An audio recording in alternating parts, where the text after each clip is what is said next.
question is it's really close to us. So assuming that we are small investors, we have about, let's say, $5,000 to invest. And today, we want to start today.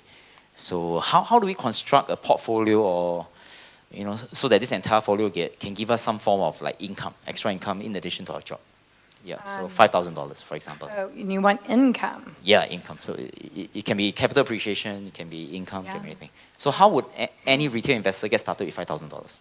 Yeah. Well, I mean, it really depends on your temperament. Like, you put me in such an uncomfortable situation. You have to be really honest with yourself when it comes to investing.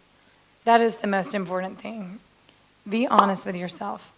If you know that you're going to be upset when the market, if you invest $5,000 and you lose 20%. I wasted everyone's money, I wasted everyone's everything, and I feel bad.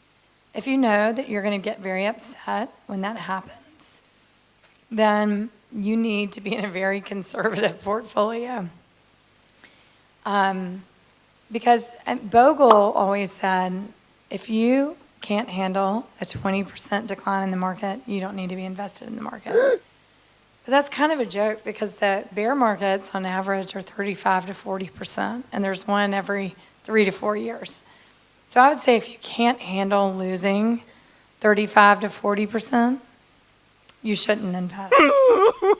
But I think all of you can do that. Yes, we can. One good method for investors to consider starting out is dollar cost averaging into mutual funds or ETFs if you prefer.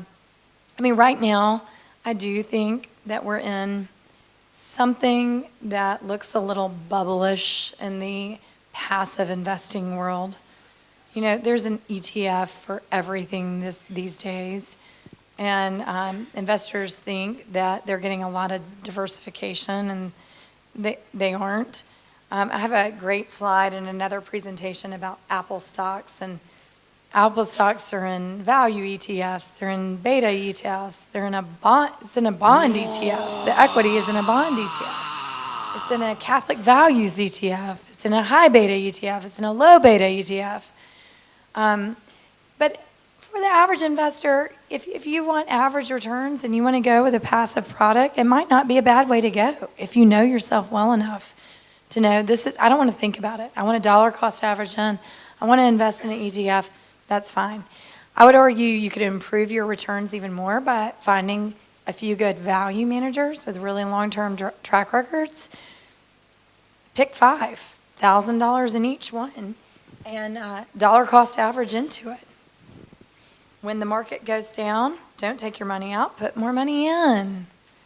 That's the way to really impact your returns. So that would be my advice. If you want to manage a stock portfolio, that's a lot more work. If you want to actually pick the securities, you probably need to study that somewhere, either by reading lots of books on that or working with Cayden to show you how to do that.